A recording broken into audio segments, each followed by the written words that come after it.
All right, welcome to the Otherppl show. My name is Brad Listi. This is my podcast. Thank you for listening. I am here in Los Angeles. Wherever you are, I hope it's all right. I feel like all right is maybe as good as it can get right now. By the way, congrats, Republicans. Good job, right-wingers, for creating a situation of extreme peril and chaos and darkness. Who could have predicted this? What a shock when you give insane people the keys to the White House. Crazy, oligarchical, racist, misogynist, ableist, nightmare humans. You give them power, and it turns out that they don't actually care at all about the rank and file people who support them, and they just want to loot the treasury and do dark things. Who could have predicted? I don't know where this goes, but something has to happen. There's going to be some kind of moment of reckoning. Can you feel it coming? Hopefully it is going to be a good moment of reckoning. So I'm very excited about today's show. That's the good news. I've got Mark Leyner on the program. There is a new collection of his work out. It's called the Mark Leyner Reader. It's called A Shimmering, Serrated Monster, and it's out there now from Back Bay Books. It is edited by Rick Kizinak. I hope I'm pronouncing that correctly. And there is a foreword by Sam Lipsyte. Where do I even begin with Mark Leyner? He is a singular figure in American literature, a singular voice. Literary, manic, comedic, cerebral, hypermediated, surreal, hilarious, twisted, disturbing, all of the above. You may recall Mark Leyner appearing on the Charlie Rose television program back in the mid-90s with David Foster Wallace and Jonathan Franzen. We talk a little bit about that in our conversation, but suffice it to say, I'm very pleased to have Mark Leyner here on the show for the first time and to have an interview with him in the archives. It feels necessary to me. So that is coming up. Mark Leyner here on the Otherppl podcast. A quick reminder that I do a weekly newsletter. You can sign up for it over on Substack, bradlisti.substack.com. If you want to hear from me once a week in your inbox, I'll let you know about the latest episodes of the show. I also share a list of links to things that I've been reading and finding interesting. So it's pretty painless. It's pretty easy. It's not going to be too much. You're not going to be like, okay, stop emailing me. It's just once a week, maybe twice, if it's like a special occasion. Today's episode is brought to you by Live Right Press, publisher of the novel Victorian Psycho by Virginia Fato. Winifred Noddy arrives at Enzer House, prepared to play the perfect governess to two young children named Drusilla and Andrew Pounds. But over time, Winifred comes to realize the perversions and pathetic preoccupations of the Pounds family. Mr. Pounds can't keep his eyes off of Winifred's chest, and Mrs. Pounds takes a sickly pleasure in punishing Winifred for her husband's wandering gaze. So you can sort of see where this is going. Victorian Psycho. Things are going to get dark. Things are going to get weird. Things are going to get scary. Victorian Psycho plunges readers into the chilling mind of an iconic new literary psychopath. One more time, the book is called Victorian Psycho by Virginia Fato, available from Live Right Press.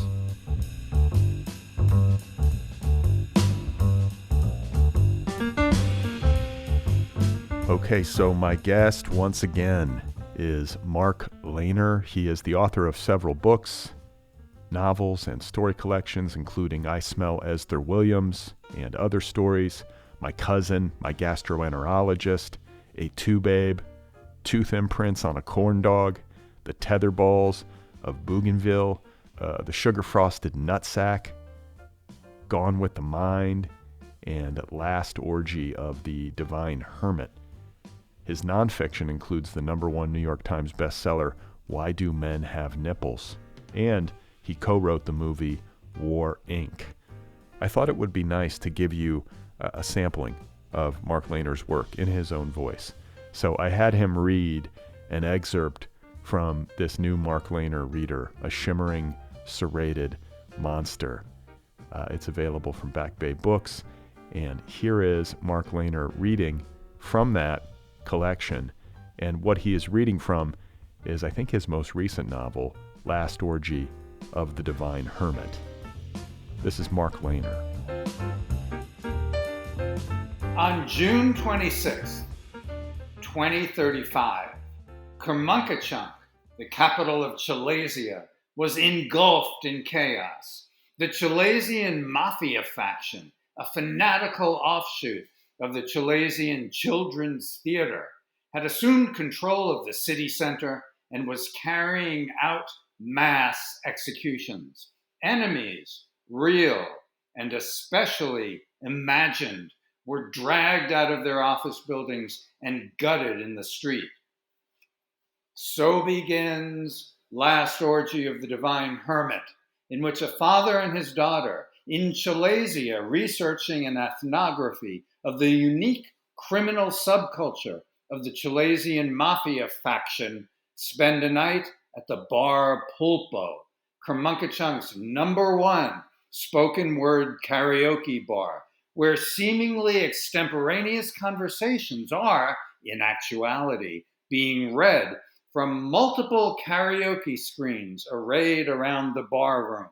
Moreover, it's Thursday, father-daughter night, when the bar is frequented by actual fathers and daughters, as well as couples role-playing fathers and daughters. Meanwhile, outside on the piazza, sub-factions of the Chalasian Mafia faction vie for supremacy in a never-ending frenzy of stomach-churning savagery.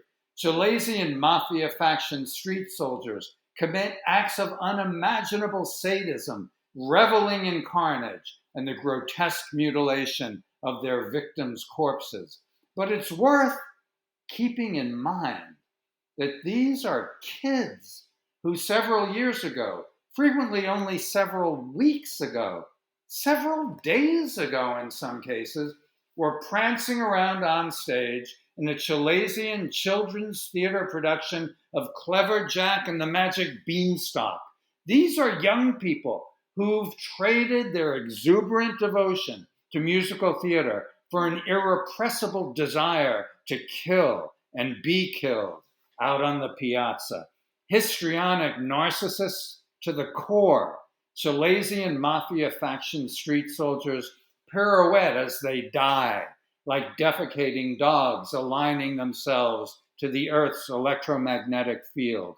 These ex-musical theater kids are always on, always performing for the CCTV cameras that ring the perimeter of the piazza.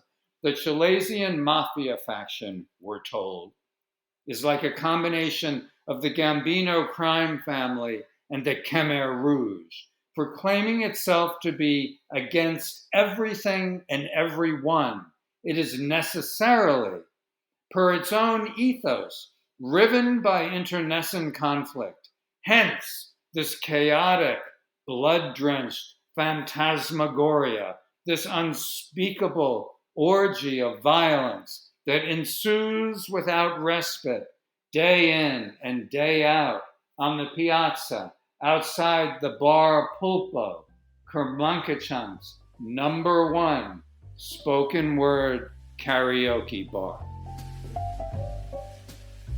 Okay, that was Mark Leyner reading from Last Orgy of the Divine Hermit, which is sort of embedded into this new Mark Leyner Reader entitled A Shimmering, Serrated Monster. Available now from Back Bay Books. It's like a smorgasbord of Mark Leyner's material. A sampling, a spread. And I'm very excited to have him here and to get to share our conversation with all of you right now. Let's get to it. Here I am talking with Mark Leyner. It's fun to listen to you read. I listened to the audiobook of your book. Yeah. And was delighted to hear you read it. And, years ago, I read my cousin, my gastroenterologist, and, read the paperback or whatever. And then I got this book and I'm walking around. I usually listen while I'm walking the dog in the morning. And it was actually one of these experiences that was kind of transcendent. And I'm really glad that I heard you read it in your voice. And I also love the interstitials. Like there's some sort of context that's provided in the over the course of the book. Yeah. That kind of gives background. But it was great. And I burst out laughing a lot. And it had kind of a weird effect. It worked on my brain in a really interesting way. Well, it's a hard thing to articulate adequately how important I find the body, sort of rhythms that I can feel, or the movement of the text of the prose as I'm playing with it initially. And certainly, the only way to fully infuse the work with a kind of bodily presence or bodily energy is through reading it. And it's something I really love doing. And I don't know that you can get the full effect of this work without. I mean, yes, you do reading it, of course, and then you take on the responsibility of the dance, if you know what I mean, of moving with it, of your own body resonating with it, But certainly, when I do it, you can feel that a little bit. I'll tell you, the recording an audio book is pretty awful. You're in this room. You're dealing with very sensitive microphones that pick up every, speaking of the bodily, every sound your body can make. If you're a little bit hungry and your stomach growls, or so you're constantly on guard for any kind of extraneous sounds, which makes it grueling. But more than that, typically you're behind a kind of glass partition, and there's usually just one or two people there on the other side of the glass, really not responding typically because they're busy. Right. So they're kind of impassive faces of people doing their thing, and it's nothing like giving a reading to an audience. Or even when I was doing that, I could sort of see you out of the corner of my eye. So there's a kind of interchange with an audience. But it's something I not only love doing, but I think the sound and the almost physical vibe of my work is something I'm aware of as I'm making it. Yeah, I mean, I thought you did an excellent job.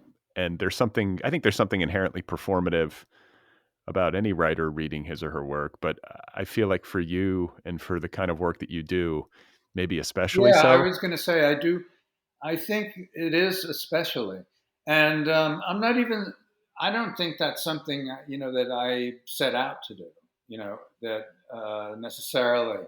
Although it may be actually fairly essential to it, but I hadn't thought of it in those terms.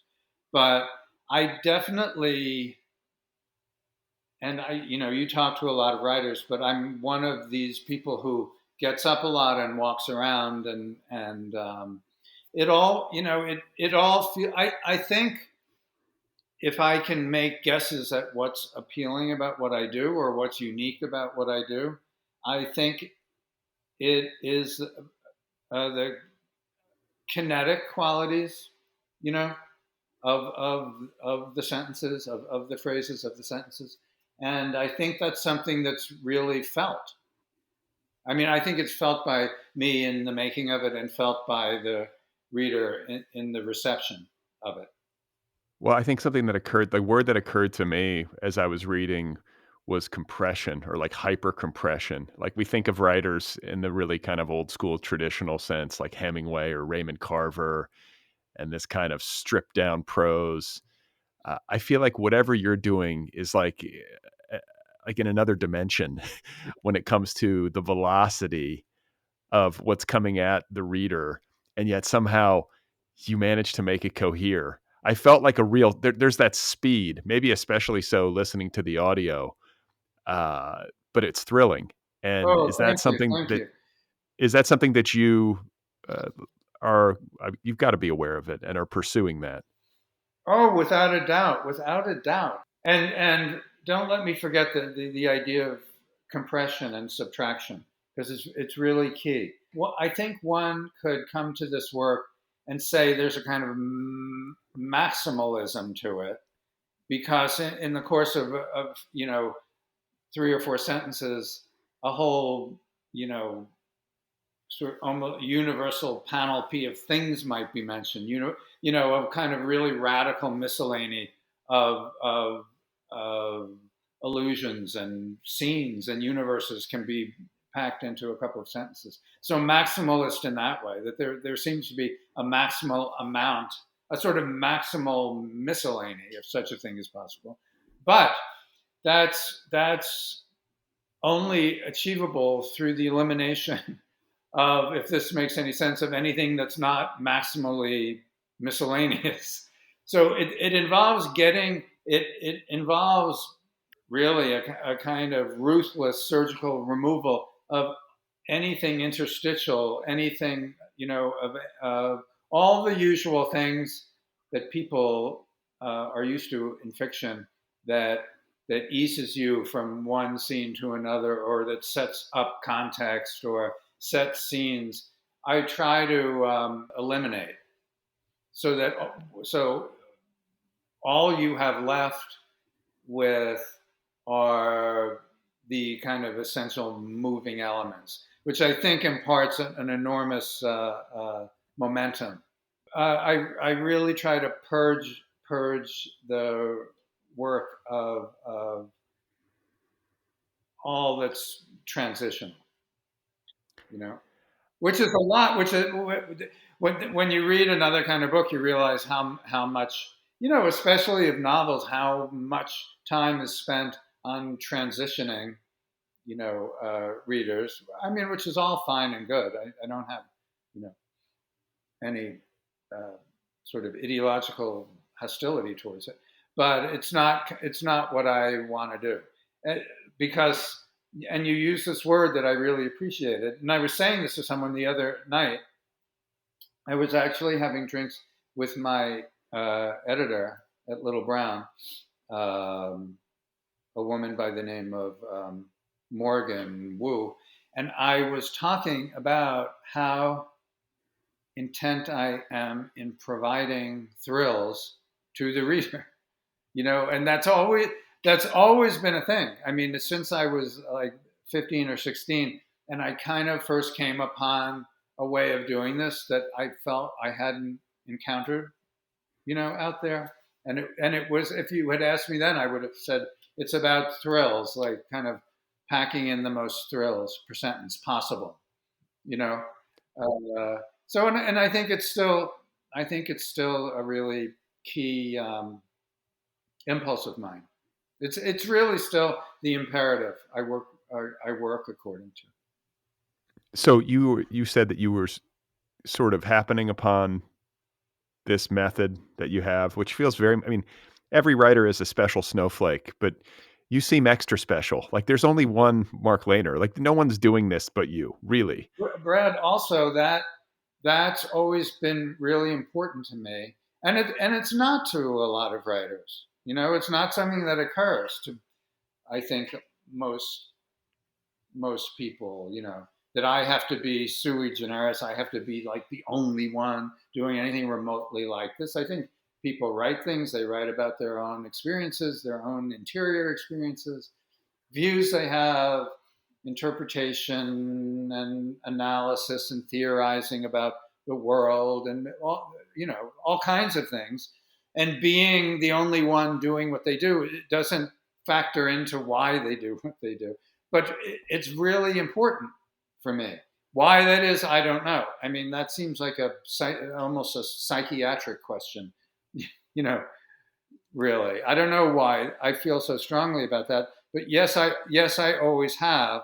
And so yes, when I was 15, 16, I don't know, let's say 17, my first year in college, when I was when it's when I really started, I would say it's when I really came upon this way, or the foundational beginnings of doing this. And it had a lot to do with uh, the kinetics of it, the feeling of acceleration and momentum, and the word you use, I love, thrills.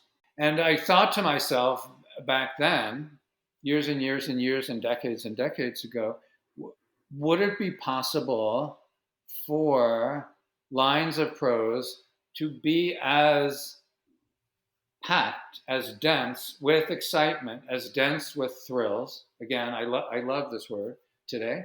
As dense with thrills as, say, a pop song you love on the radio, or a kind of animated cartoon, a Fleischer Brothers Popeye, or Betty Boop, or a Chuck Jones Bugs Bunny kind of thing. Or, I mean, those were the things that were important to me when I was a kid and watching a lot of cartoons on television, or wonderful poetry I was going to say, that's all about being condensed and packing enormous kinds of lyricism in small volume of words.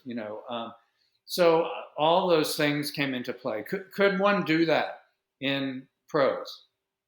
so here's a question, because your work feels like it breaks a lot of rules.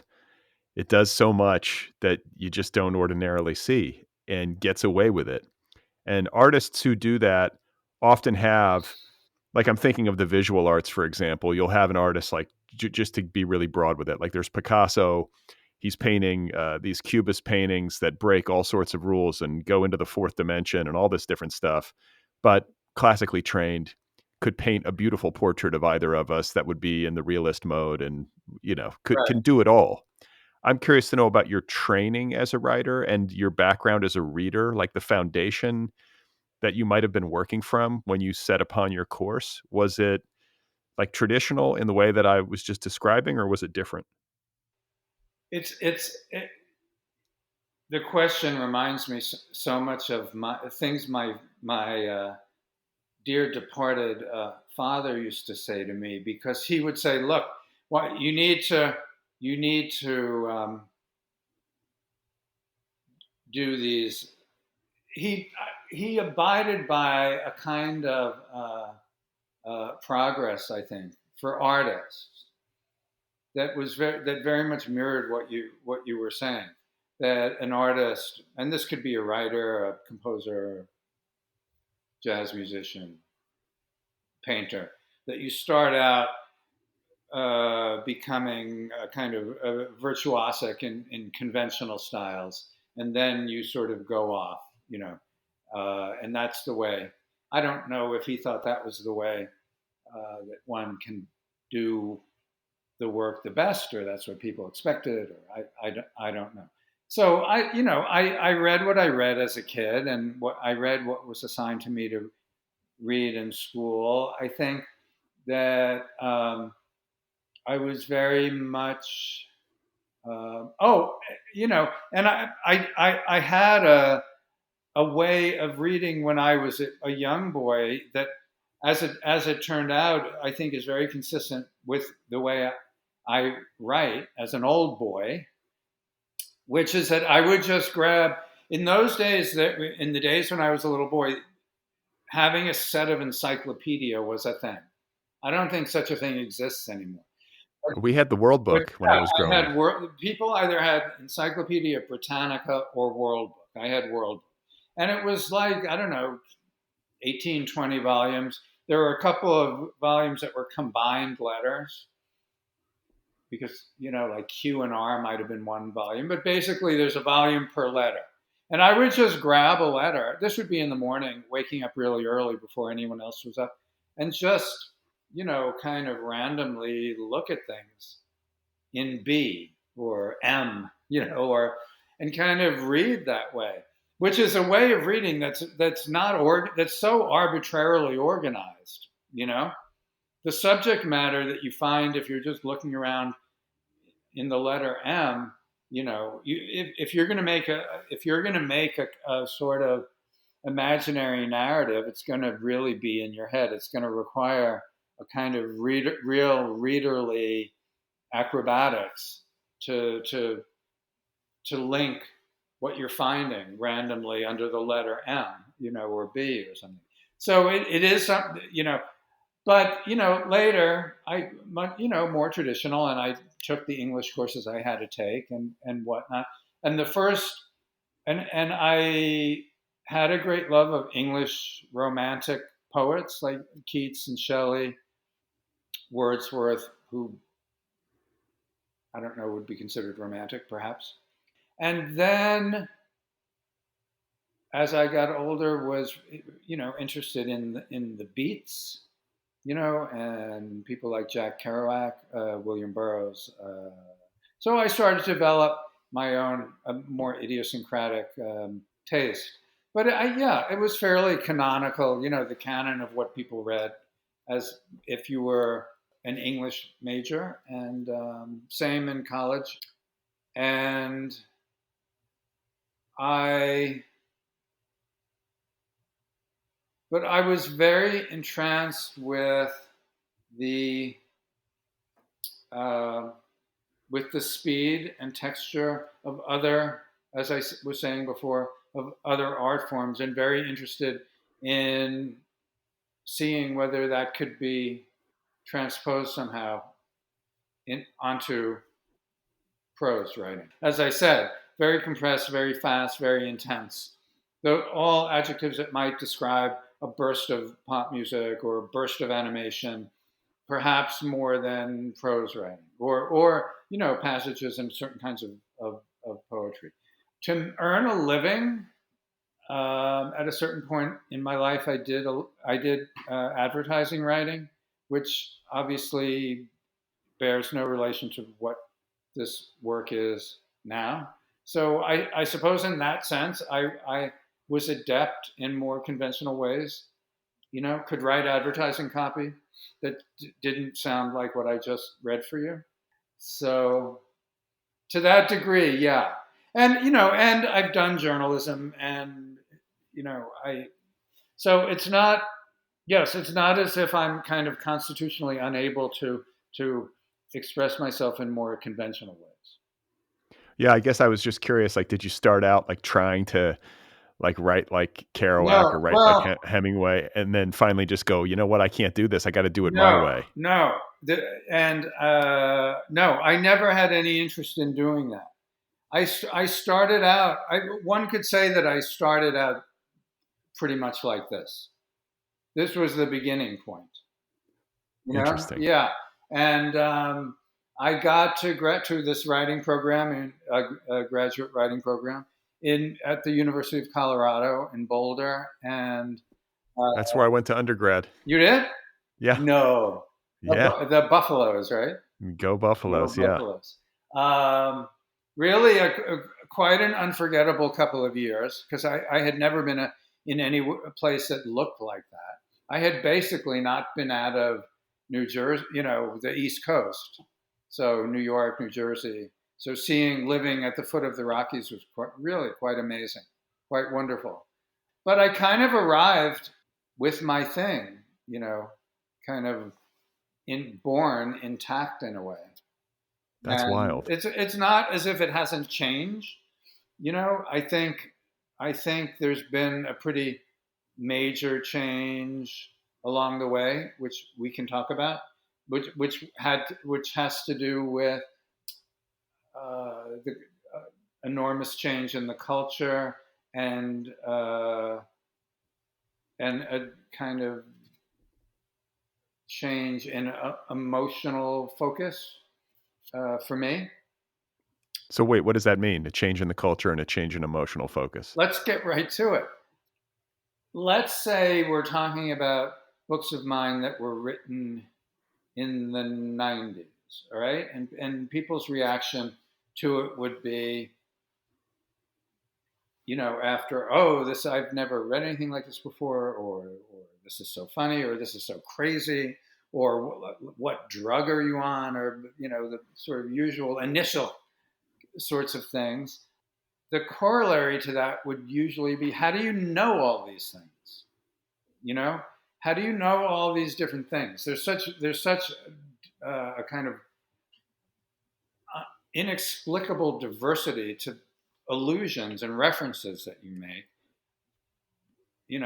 What do you do? Do you just roam around libraries and randomly pick volumes out and learn, memorize pages of sort of exotic texts from ancient libraries, or etc. And how do you seem to know about science, and you seem to know about world music, and you seem to know about classical, Elizabethan literature and pop music. And I do think that sort of miscellany was a unique thing about what I did. I mean, the answer to that question is, well, the answer to the question is, I'm just interested. I'm just interested in everything, So I just picked up a lot of things, from here and there,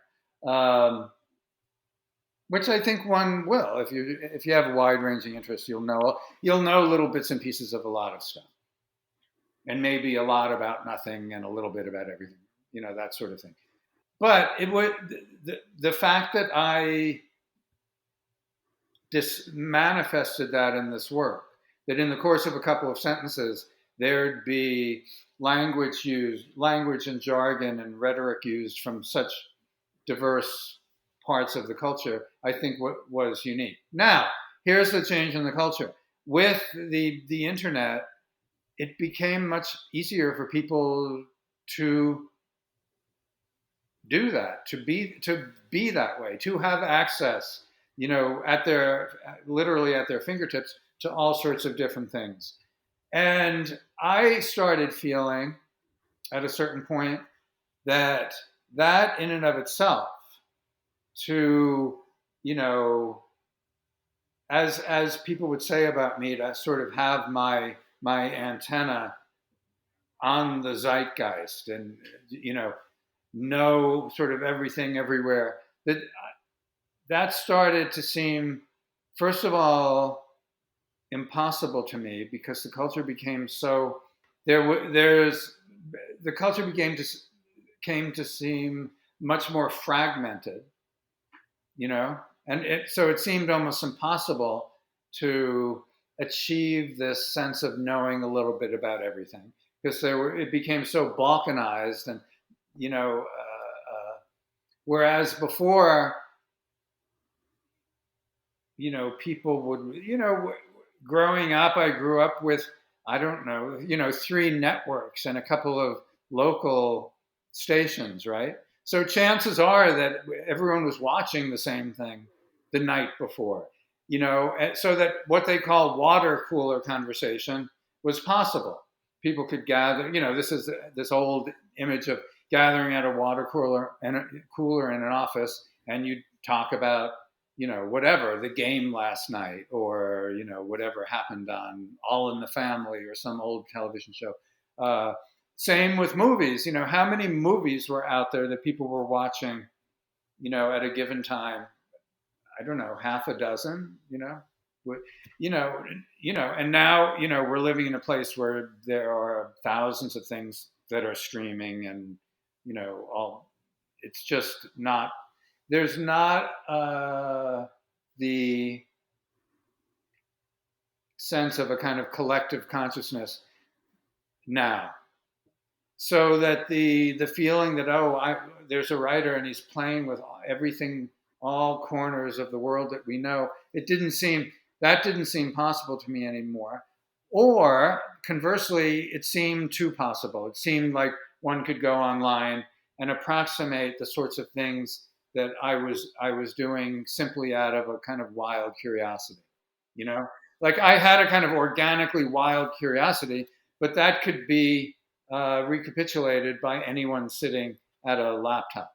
So I thought, since I have this mania to be doing something that no one else is doing, what do I do about that? Right. And what I did happened to coincide with what I said before was a kind of emotional turn. What I decided to do, the kind of exotic worlds that I decided to turn to that were not available to other people were kind of my own interior worlds, the worlds of my family, the very kind of insular, insanely claustrophobic sort of world of me and my household and my family life. And you know, in a way, instead of the world out there, it's more the world kind of in interior, inside, not, and I think we all, in our families, in our marriages, in our relationships with children, have a kind of unique, exotic, almost exotic in a tribal, anthropological way, world that we make for ourselves. And that's the world I started using more and more in my work. In the excerpt that I read for you, for instance, I talk about the Chilesian children. My sister has a children's theater, and the whole idea of having this very violent faction formed out of ex-musical theater kids, came out of me just sort of messing with this thing that my sister does. Again, it's a much more private illusion turned into fodder for the work I'm doing. So, and the emotional aspect of it is that I think in my earlier work I was not concerned, not interested in using my own kind of emotional experiences, emotional world in my work.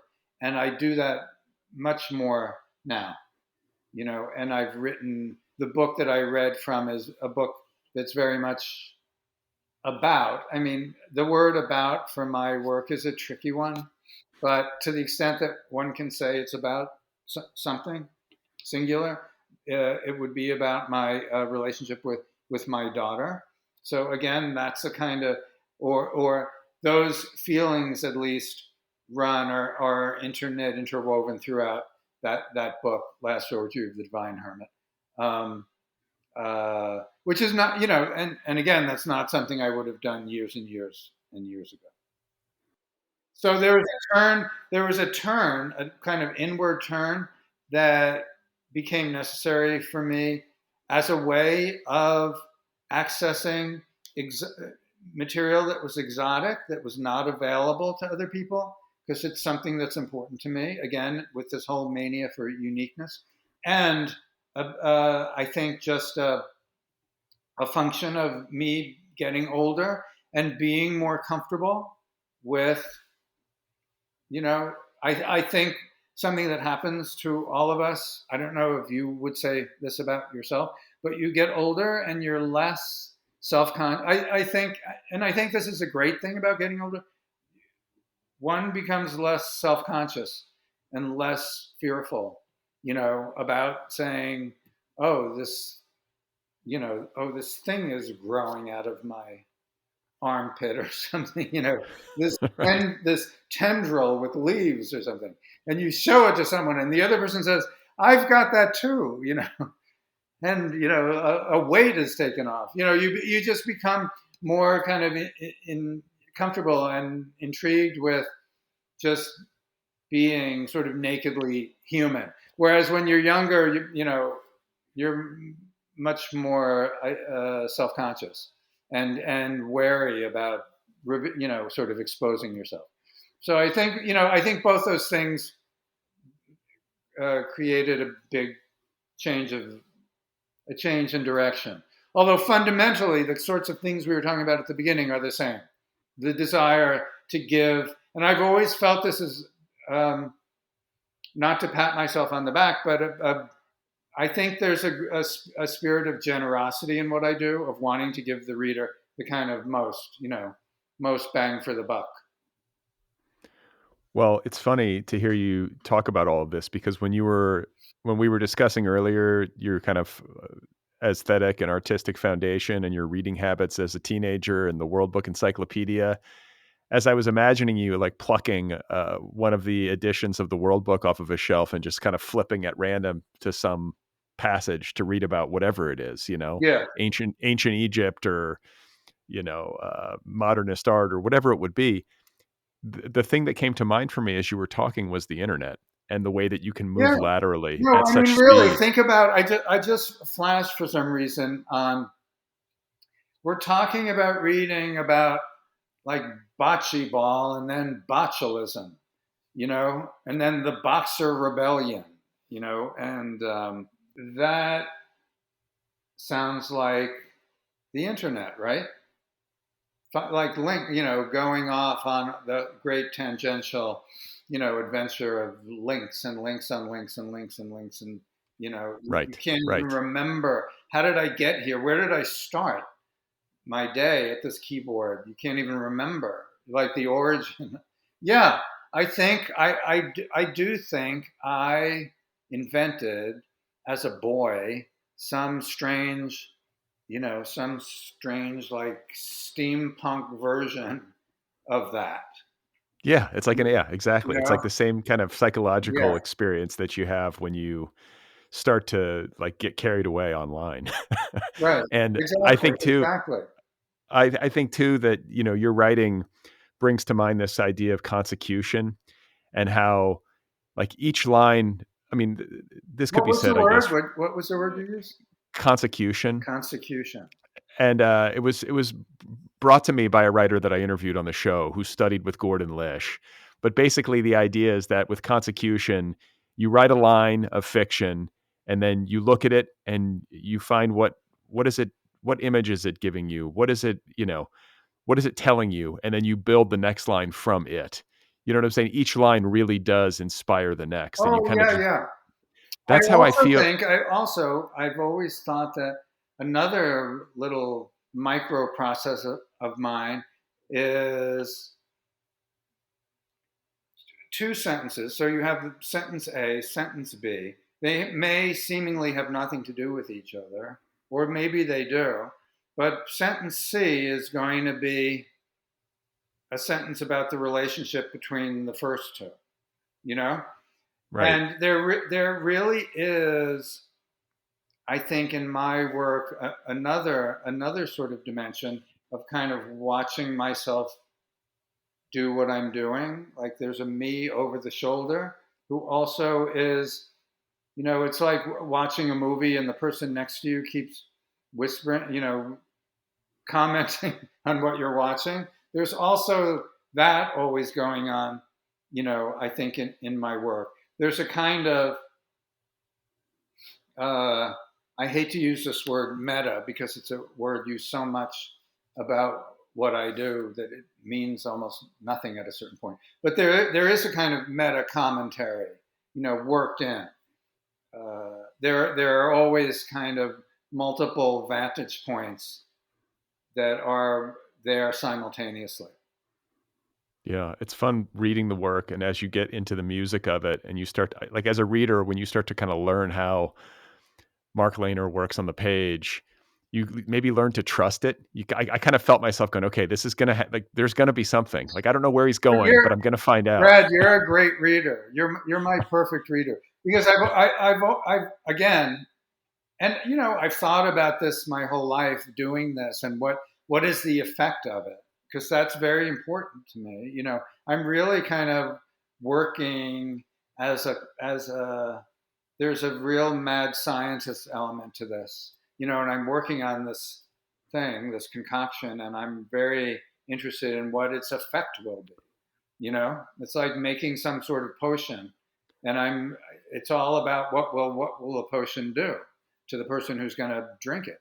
So um, one of the images I've had is the reader uh, is sort of hitchhiking and gets picked up by some guy, me, the writer, who then launches this insane kind of joyride, you know? And the trick is for the passenger, the reader, is a kind of trust. It's realizing, it's going to be okay. First of all, we're gonna land the plane here. It's that's gonna be right. all right. You're okay. It's going to be, yeah. And that it's going to be a hell of a lot of fun. Not only is it going to be okay, but it's going to be, again, to use your wonderful word, it's going to be thrilling and I hope a joy and a huge amount of fun. Yeah. Well, I'm wondering about drugs. I was reading like the intro. I think Sam Lipsyte wrote the intro, right? Mm-hmm. And he was kind of a super fan of your work when he was a college student, if I'm recalling it correctly. And Yes. there was a Sam kind of like, says, and Sam read that recently at this launch event in New York recently.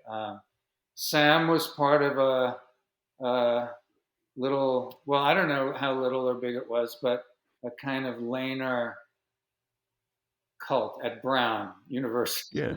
yeah. A Well, group of people that were really kind of with me in those well, days. I feel like your work, I can imagine like stoned college kids. Like I normally don't think that reading and being stoned go all that well together. It's kind of hard to do, but I can imagine college kids being stoned and reading your work and just dying laughing. Yeah, And I can imagine that.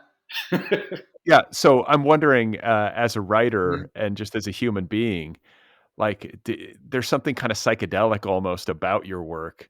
Are you somebody who is, like, is or was into psychedelics or is a big pot smoker? Like, did any of that inform the No, work? I mean, of course, I've used things like I think like you have, or anyone. I mean, I'm not an enormous lover of weed, but will, now and then.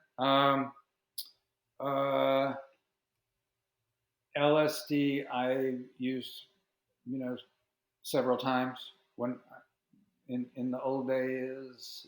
I'm not abashed or um, apprehensive. I've never been about trying things at all. But that said, I have, and this is true. There's not a line of anything of mine ever written under the influence, as they say. Nothing. It really. I mean, to get to to get what you read, to get the stuff that the stone person is laughing at so much, for me requires like enormous concentration and sort of precision and remembering lines and phrases and finding them and putting things together and taking them apart, and it feels like it's a very arduous, precise, exhausting process for me, and it only benefits from kind of, I would say, a hyper lucidity. That makes sense. Yeah. So very rarely when I've kind of lost the pleasure of something, which can happen, I can be working on something and kind of, it's hard to articulate this. I can forget what something is. I can forget sort of what the machinery is, what this machine is that I'm making. And now and then getting high and reading something of mine can, then I can sort of become that person that you were talking about. I can be, sometimes it's benefited me to become the stoned brown undergraduate and read my own work, kind of in progress, and then I go, oh, that's what it is. Yeah, it's like a way of And I'll think that's great. Oh yeah, because I can lose that now and then. But as far as making it, no, that's kind of, I feel like a person in a white coat, and it's like 3 a.m. and I'm still, the janitor comes and says, like, Mr. Leyner, you're still here? Yeah, yeah, yeah. It's more like that, you know.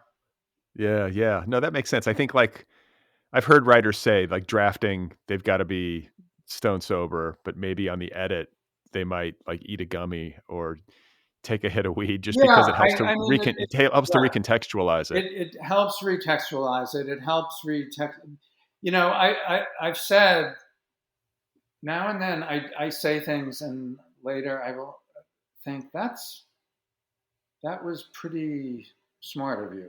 And this is one I said in some interview, and it's something I've thought about a lot working on this new book. That not only do I have to invent a kind of narrative voice, not only do I have to invent a narrator, but I have to, with each book, reinvent the writer, you know, reinvent me, you know, in order to do the new work.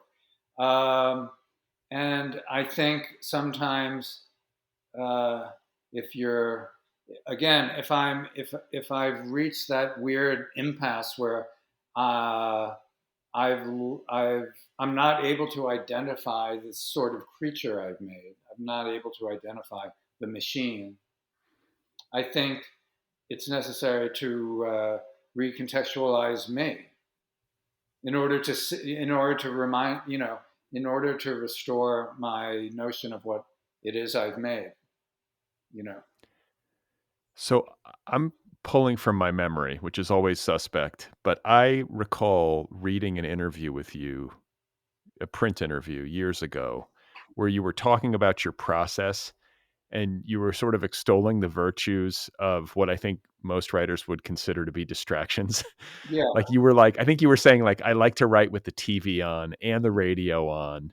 I don't know if were you being serious? Am I remembering this correctly? Is this part I of what you think do? that was. I think. I. I think that was just a provocation Oh, okay. of Okay. mine, you know, because I. It's always to say it's bugged me. Maybe taking it too far, but you know how people. There are a lot of writers who go off on these. They go to retreats and they go to these conferences, not conferences. Now I'm forgetting the word for them. But you know, you go off to some place in the woods with a bunch of other writers, and every writer has like a little cabin, and then at dinner you all talk about what you did, and like I can't think of anything more horrible than that scenario I just painted. Being with holed up with a lot of other writers, Yeah. you know, in the woods. That seems like you know like a Bloom Brothers horror film to me. I've never done it. I've never done one of the residencies. So I think sometimes I think sometimes I like to poke a little fun at at this notion that you need to be in some sort of quiet bucolic setting. But no, I mean, in all honesty, I do. It requires a lot of concentration, and I need to be somewhere. But I mean, it can be in my house somewhere, and there people can come in and out, and it doesn't drive me crazy, and I don't tear my hair out and say 6 months of work ruined because Well, but I gotta say, like reading your work, it's like it was at least plausible to me that like when you sit down to write, you've got like multiple TV screens and music playing. I could just see it, like, and you're pulling things out of the air. no, it's not. It's not the way. I do think that I do write a lot when I'm not sitting down at. I don't. In fact, I can't even. Most of my work is done walking around and drinking coffee in the morning in a different part of the house than where I am right now, which is a kind of office room, right? Most of it just kind of accumulates. And that means it's accumulating, you know, in a Walgreens or sitting somewhere or drinking coffee and my people are around. So yes, that I can do that and I mean, and things are happening, and you know, but at a certain point, a certain kind of synthetic phase of the process, no, it needs to be sort of in the white room with, sensory deprivation a little bit. But I can do it both ways. So I want to talk with you about like your workout routine and your diet. I'm just curious because Mark Leyner, like the ripped bodybuilder, appears frequently in your work. Yeah. You seem to have created like a kind of caricature of yourself, like or a character out of yourself. But I'm just wondering, like, are you a big weightlifter? I think I've read that you are. Well, I'm 69, amazingly, now. So, um, which I bring up simply because I have had to. Sometimes I forget I am and do something bad. I mean, I never hurt myself at the gym. Well, getting back to answering your question, I still love the gym. I still go every day, and I still lift weights a lot, and I still love doing that. And I do now, but I also injure myself more frequently. It's never at the gym. I will injure myself putting a sock on or reaching for a glass in a cabinet. I'm like, and there'll be some horrible thing. Again, I think this is an aging thing. Household, injuries where you've had the audacity to reach over for, a plate. Yeah. I threw my back out picking up a shoe. Exactly. Yeah. Meanwhile, I'm doing these things, and I'm still really strong. I mean, I really disproportionately strong to my size, like Mighty Mouse strong. And I love being at the gym. Love it, as much as ever, So yeah, I still, I think there was a time in my life when I was when I was vain about that, and vain about the kind of t-shirts I had and really wanting to show that off and very aware of that. And, again, at a certain point, it's ridiculous to be that way anymore. Or, you end up looking like, that guy in the airline magazines, he's got a sort of the old man's head and then this completely ripped body. I don't even know what this is an ad for, but it's a kind of, remarkable photograph of this dude. But, you don't want to be looking like that. But I would say now when I say I love being at the gym and I love working out and love lifting weights, it has a lot to do with just how I sort of feel, feeling kind of spry and energetic and feeling strong. Because as I said, my feelings, kind of corporeal feelings, my feelings as a body are important. They're not unconnected with the writing. So feeling certain ways and, having a certain posture, a certain stance, which is one's body that I feel writing, again, this is a hard thing to convey to someone. I feel, having a certain stance, having a certain posture at which I come at the work is really important to me. Now, and that's a combination of a kind of psychic psychic mind. By psychic, I mean one's mind. And there's a certain physical, literal physicality to it also, So feeling a certain way, getting back to a long way around to answering the question about the gym, feeling a certain way, is still important to me.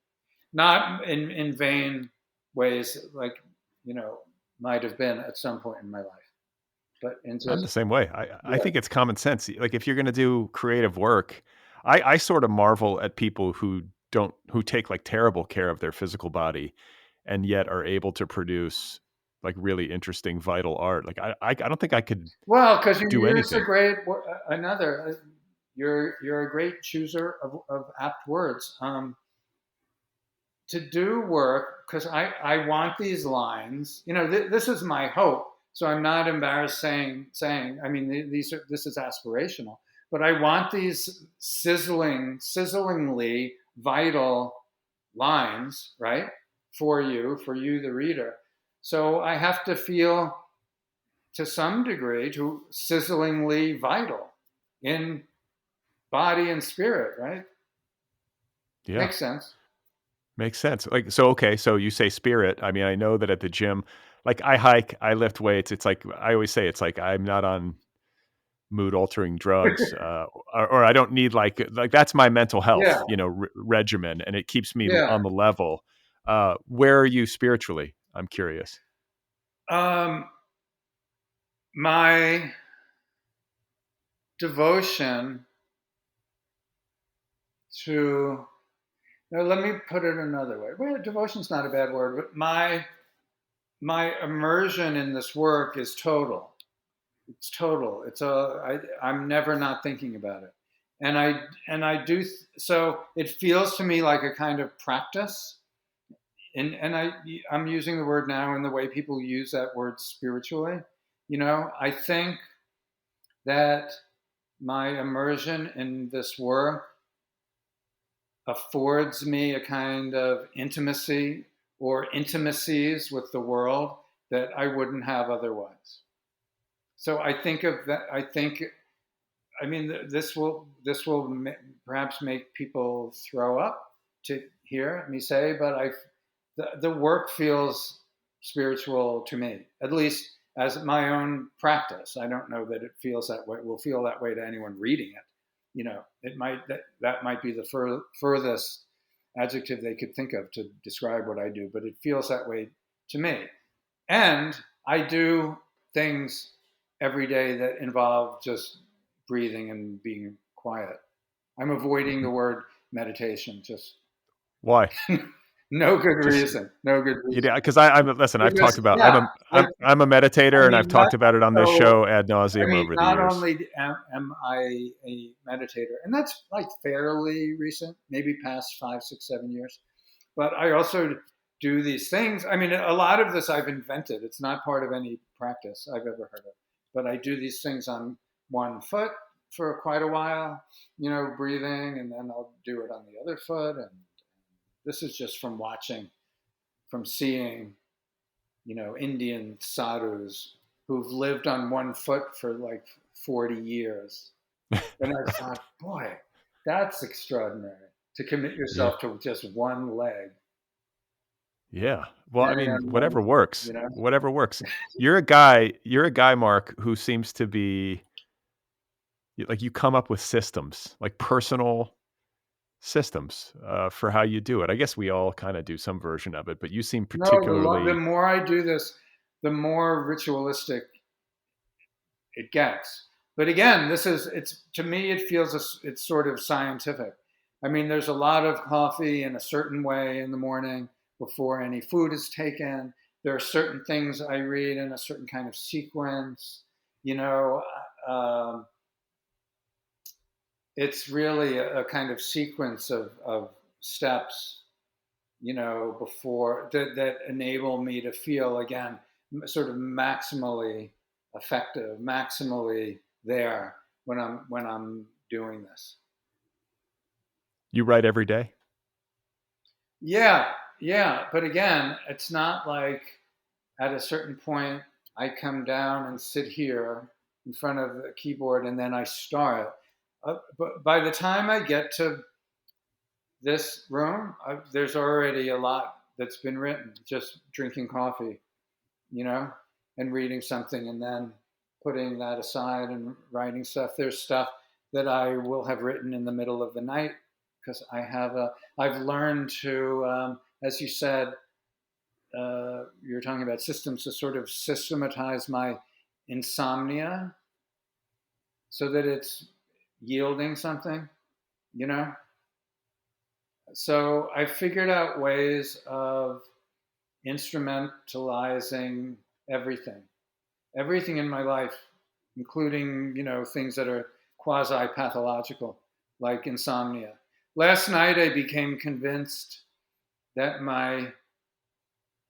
um, that someone had put a spell on my underpants, that they were bewitched, and that they were causing me to think in certain ways. I mean, they were vaguely uncomfortable, like around my thighs. I felt like they were sort of tight or something. But then I became convinced that they were changing my thinking. My underpants were. And so, I started thinking about that. I started thinking about that. I started thinking about why one would think that. I started thinking about the value of talking about that in a kind of just autobiographical way. Oh, last night I became aware that my underpants were bewitched. All the different ways one could. Yeah. And um, I'll read you the lines. I'll read you the line when this morning I wrote, "We feel our way along in life, blindly palpating the walls of the labyrinth. Last night I became aware that my underpants were bewitched." And so you have a notebook and you'll be jotting these things down, and then eventually you'll repurpose them into your work. Like you'll have that there as reference. Yeah. That's how it gets built. Like just like it's almost like you're gathering, it's like this kind of like pre-writing ritual that you have where you're drinking coffee, you're in another room of the house, or Yeah. you're up in the middle of the night. It's like this foraging You're process. there, it's foraging or it's plundering. Again, you're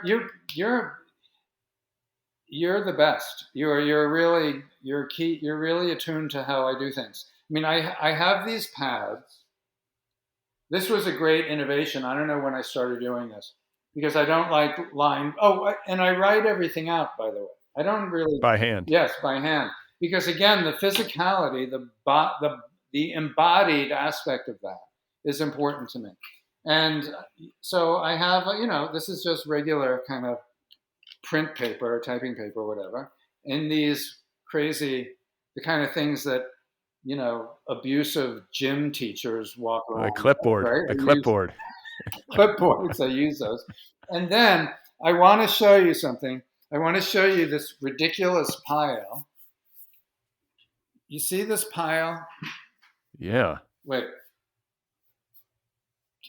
You see? You're not. Yeah. Yeah. This, I'm looking at, and for people listening, I'm looking at a stack of about 5,000 pages. yeah, it is. It's up in several thousand pages of notes, on top of which is some Monster energy drink can, just to All right. be to be a kind of talismanic symbol of what's accumulated for this new book. Now,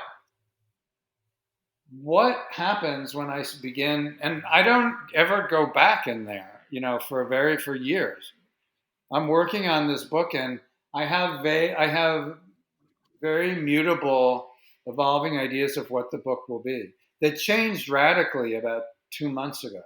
So this is all, accumulating, and the accumulation is, as I said, very disparate and organic, so that several pages of work are just kind of accreting. There's an accretion, accumulating, without me thinking, oh, I have to come and sit down and do this for several hours and achieve some kind of quota. That's never a problem.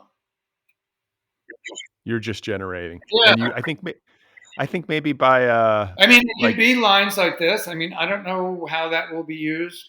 I don't know if those two lines will be used together, about feeling along the walls of the labyrinth sort of life, and then this being the bewitched underpants appear in these lines as sort of an example of that. Well, that's sort of interesting to me. Oh, this person said that life is this sort of labyrinth and you blindly feel your way through it. And his example of that is bewitched underpants. I mean, there's some, I mean, right? It's kind of pleasure giving, that idea, yeah. right? But I don't know, one doesn't know. But yes, I mean, that wasn't generated because I don't even know how one would go about sitting down and writing that. Yeah, it almost has to happen in like real time as the thought is occurring to you, or You know, I there's a science fiction writer who I'm a great admirer of, Bruce Sterling, his name is, and he wrote a really beautiful piece about my work, and it's in this book. It's in the A Shimmering, Serrated Monster, and at some point in it, I'm probably really misquoting him, but he said that a human being could not write this way. These aren't the lines of a human being or something, which was I took as such a great compliment, because it is appealing to me to write things where a reader would imagine, how does someone sort of sit there and do that? It doesn't seem possible. And I feel that way when I read certain writers. When I read, for instance, something by Arthur Rimbaud, or I read Virginia Woolf, to just plucking examples, sort of off the top of my head. I will, close a book and think, how does someone do that? You know, and I Yeah. have my ways that are, again, I think, sort of mad scientist ways, but I have ways. I have my ways. Well, I want to ask you about like the earlier part of your career when things kind of took off for you, because I think that the space that you occupy in like the literary world is very unique for somebody to be working in this mode, which is unconventional. Some might even classify it as like experimental, avant-garde. I'm sure you've probably heard these things said about you before. Yeah, But to also be somebody who, publishes on big presses and to great acclaim and gets media attention, which is hard to come by, but for any author these days, let alone somebody who's working in this kind of avant-garde way. Um, you know, Mid '90s, you were sort of tagged, I think, as like like either an exemplar or the exemplar of this kind of literary work. And of course, you famously appeared on Charlie Rose with Jonathan Franzen and David Foster Wallace, which I think, I don't know, introduced you and your work to a lot of people, surely, but also maybe kind of helped to cement you as like that's the guy who does this experimental work. He's the avant-garde literary guy who's funny and cool and has somehow found a way to pull it off. mm. Like, was that like what was your experience like of that time? And I don't, I think my listeners would love to hear you talk about the Charlie Rose appearance. Well, before I get to that, my experience was one of incredulity in a certain way, because the work is what it is, and yet at that time I had access. I had a kind of exposure that was kind of insane. I mean, insanely incommensurate with what one might think the accessibility of the work was, and before Charlie Rose, and I don't think this could happen to any writer today, never mind me, but I was on, talk shows. I was on Letterman, and I was on Conan O'Brien and shows like that, before um, Charlie Rose. I had been on Letterman several times, and Okay. Can I interrupt? I yeah, apologize, but of I course, think of that course, it needs to be said that there's something like very comedic about the work. And there is something about your brain that clearly is simpatico with comedians. yes. And there's something about the way that the language unfolds on the page and the surprises that it delivers and these thrills that we keep talking about. That's not maybe unlike the delivery of a joke. And I can imagine why a Letterman or the Booker at Letterman Right. or all these different comedy shows would look to you and your work and find value in it. I completely agree. And humor. It's not. I don't. Again, I don't. I got an award from the Paris Review several years ago for humor. It's called the Terry Southern Prize, I think.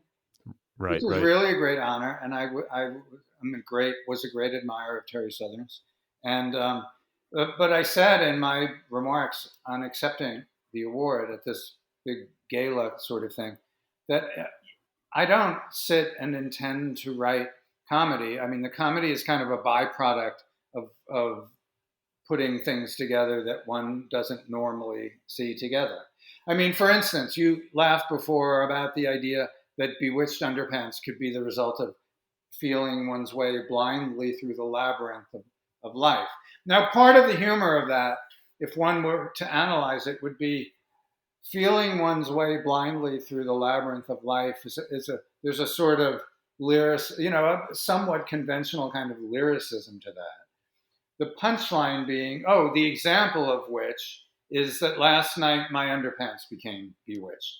Hence, there's some comedy there. That's a thing that would make someone laugh. But it just seemed, again, it just was of interest to me first,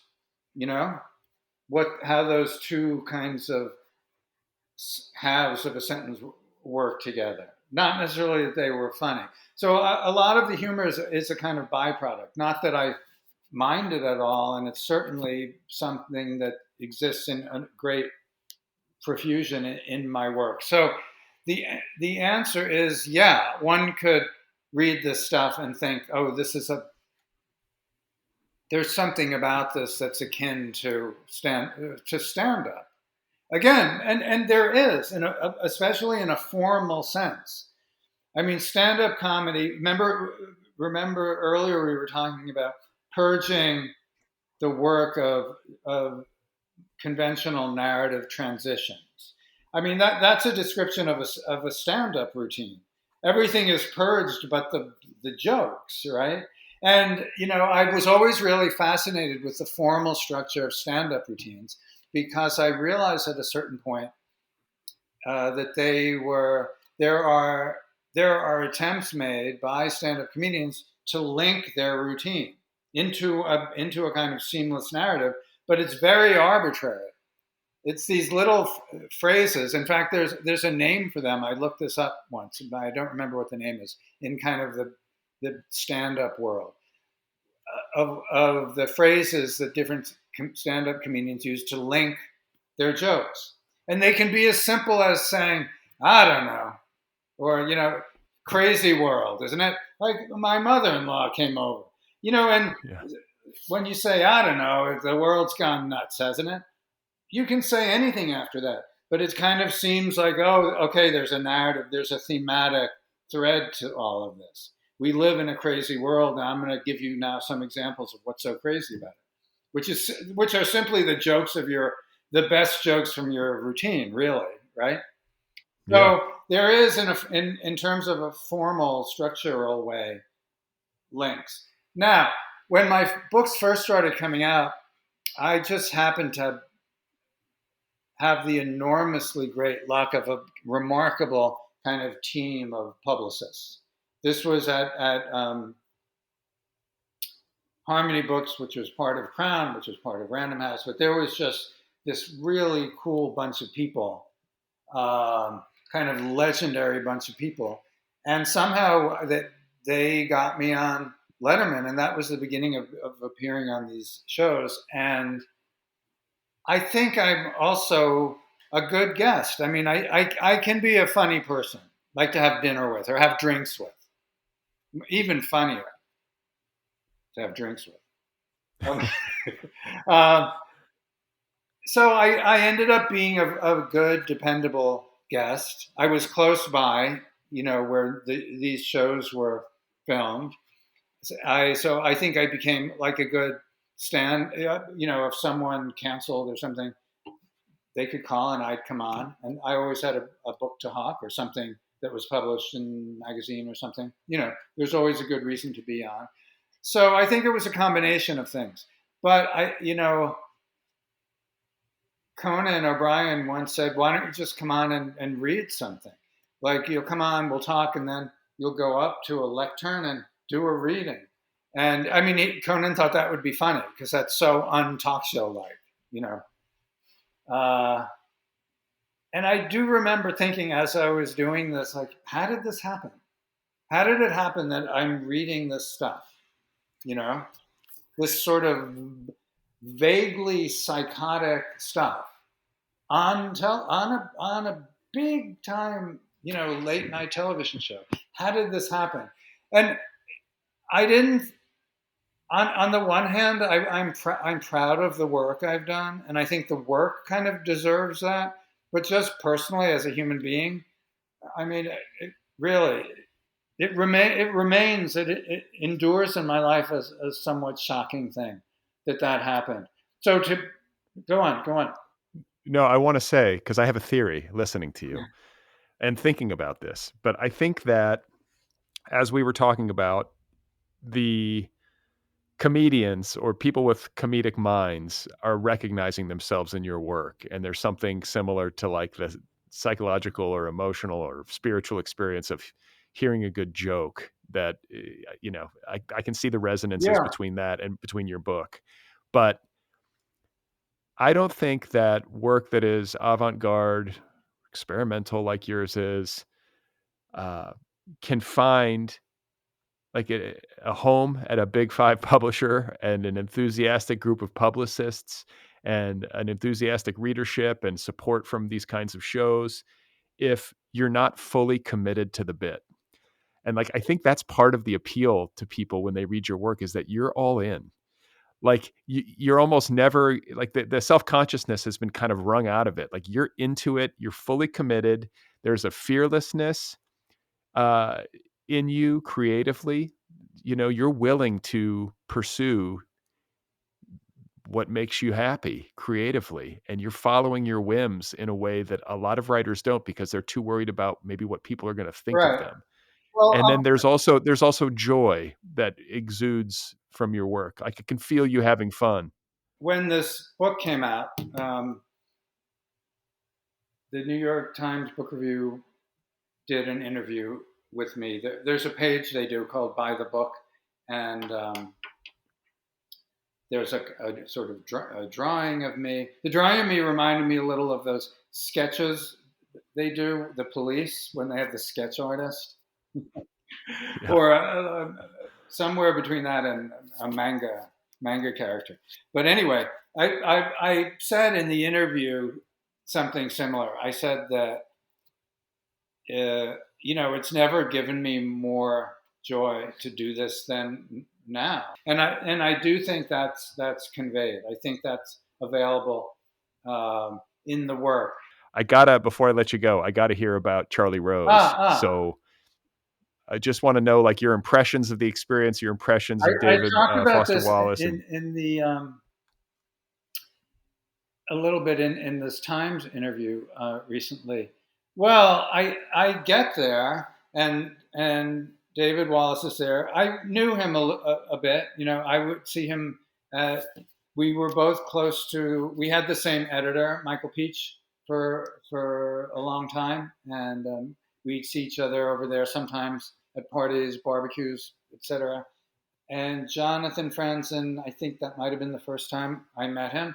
Anyway, Charlie Rose, compared to some of the things I had done, let's say, David Letterman, is a really low key kind of deal. I mean, you're in.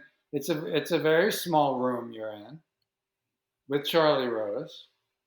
There's another room with producer engineer kind of people, um, but not many. There's no audience. I mean, it's really relaxed and really low key.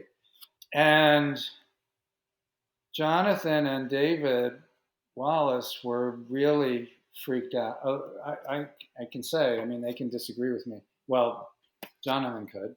David's not with us, obviously, anymore. But really nervous, really anxious about this whole thing. I don't know that they've been on a television show before, or certainly not, this, which has its cachet. It has an august vibe to it, right? And status. But it's nothing like. I mean, when you when you go out, when you're about to be on a show like the Letterman show, and you're kind of being held off stage for the music to end, and someone is literally holding you, and it's then going to give you a little, push, and you walk across to join him. Yeah. It's terrifying. For a minute, I can imagine. you forget your name, you forget anything about yourself, you forget any of the little anecdotes you're going to tell. You just, for a minute, and all you're saying to yourself is, why did I agree to do this? Why am I doing this? I would so much rather just be home, like in sweatpants, drinking a beer, watching TV or something. Why did I say yes to this? And then you go on, and it's great and fun, and you come away feeling like such a pro that you pulled this off. But Charlie Rose was nothing like that. Nothing like that. And David Wallace was so nervous. He said, I got to go down. Come down with me, down meaning to the street, and let's have a cigarette. I need a cigarette, for nerve kind of thing. So he said, yeah, absolutely. And I go down, and we both light up. And this is a funny thing that happened, which was the reason I told the story in the Times interview. But David Wallace, while we're smoking, apologized to me for calling me the Antichrist in some interview he gave. And I'll always remember that, smoking a cigarette and saying to him, you don't have to apologize for that, Yeah, that's good. It's high praise in a way. And the other thing that's most memorable about the Charlie Rose show is that Charlie Rose is, I don't know, he's not on anymore, right? He sort of got Me Too'd off the face of the earth, right? Yeah. But he had a reputation for asking very prolix, long questions, and they'd go on and on and on and on, which I kind of forgot about when I went on. But he's asking this question. It's the three of us, and we're there to ostensibly talk about, the state of literature and what we do individually in response to the exigencies of the culture as far as writers and writing goes. Anyway, he's going on and on and on and on and on and on. And I just completely space out, stop listening to him. I don't know why. It's like being in class, and the teachers are like droning on and on and on, and you kind of start looking out the window, thinking of other things, right? And then I heard him say, "So, Mark," and it was to answer the question. No idea what he had been talking about. And I look up at the other guys. I look at Franzen and David Foster Wallace, and they're not going to help. So I just gave an answer. I guess it's, like politicians just have answers at the ready. Yeah. To whatever, and it kind of works for almost any question. And it seemed fine. I had this ridiculous goatee at the time, and I just remember. And the only good thing about it, it reminded me. I was saying to this New York Times reporter, I looked like this actor Jack Cassidy, who used to be on like Love Boat and things like that. I looked like a character off Love Boat or something. And I remember going like this and thinking about it. But yeah, those are the things I remember most about it. Is David apologizing to me over cigarettes down on the sidewalk, and feeling like, a 14-year-old in like history class who hasn't been paying attention. But it's amazing how many people I run into saw that, and it became a kind of thing unto itself, a moment, a cultural moment unto itself.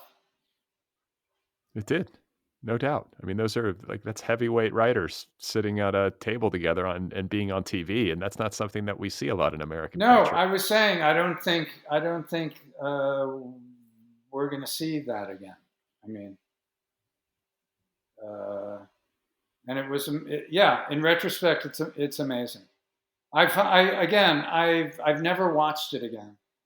I'm prevented from ever watching it by the goatee. I can't look at it. Well, it's so funny listening to you because I've been on both sides of that equation. Like, I've definitely had the 14-year-old in class experience of the teacher calling on you and you've been spacing out, and all of a sudden, the spotlight is on you and you don't even know what the heck to say. But as somebody who interviews people and has for almost 15 years now, the long, like, prolix questions, like, as an interviewer, that's called like trying to find the question. Like, sometimes I will ask questions that go on and on. I'm listening to to the playback and the edit, and I'll be like, man, would you just get to it? It's Well, like, yeah, and I'm certainly, and I don't know if maybe this is shared by other writers, but I definitely can be, if not in love, certainly hypnotized by the sound of my own voice. And I will talk to people, and by the end, have no idea what we were talking about when I started talking. So one could be guilty of this on either side of the equation. I can't tell you how much fun it is to get a chance to meet you and talk with you about your work. And, it had been a minute since I had read some of this stuff, and it was just fun to revisit it and to hear your voice Yeah, in my head. You performing it it essentially, and was an enormous pleasure. And as I said, you're to encounter someone who enjoys this work in all of the varied ways I hope it can be enjoyed by a reader is profoundly gratifying to me, and it's been wonderful. Okay, you guys, there we have it. That was my conversation with Mark Leyner. His new book is called A Shimmering, Serrated Monster, the Mark Leyner Reader, available from Back Bay Books. Go get your copy. Check it out. There's only one Mark Leyner. There's not two. There's one. It's kind of the only guy doing what he's doing, and it's worth reading.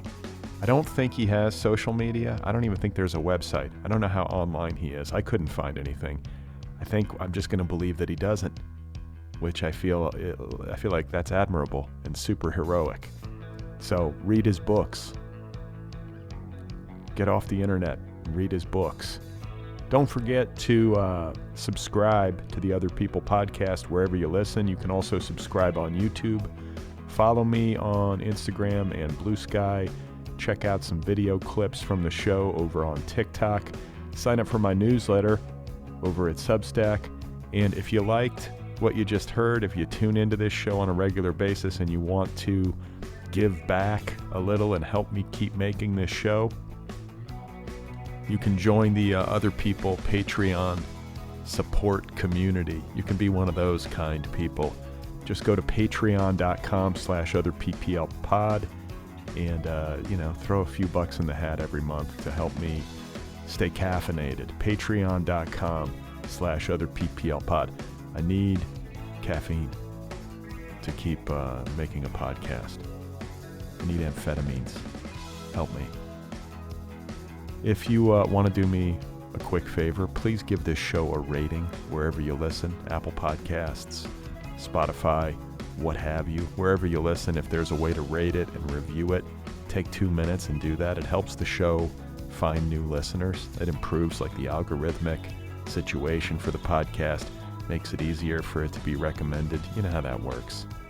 So rate it and review it.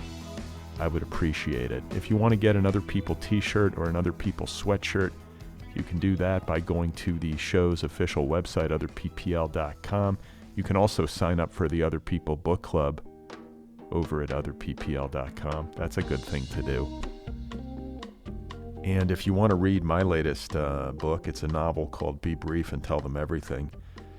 It's kind of like autofiction, sad dad fiction, but like with laughs. Dark, but funny, but sad, but funny. Maybe moving. I don't know. I did my best. It's called Be Brief and Tell Them Everything. I do the audiobook. Did I mention that? You can read it in paperback or listen to me read it to you. So coming up on Thursday, I should be back with my friend and co-host Mira Gonzalez for a new episode of Brad and Mira for the Culture, my weekly pop culture series with Mira Gonzalez. It's the kind of show that you can just sort of hang out and listen to while you're cooking in the kitchen, or you're walking the dog, or you're just you're kind of half paying attention. It's one of those shows. And we have a kind of moratorium on Brad and Mira for the Culture when it comes to anything serious. No politics, or if we dip our toe, it's just quickly, and then we move on and we talk about pop culture. I don't know much about like celebrity culture and pop culture. I get a little bit of it through osmosis, but Mira is like younger than me, and she's like the true expert, and that's kind of the model of the show. For those of you who have not heard it, old guy with younger woman talking about pop culture and trying to give you a break from the craziness and darkness and sadness of the world. What do you think about that? Brad and Mira for the Culture, coming up on Thursday.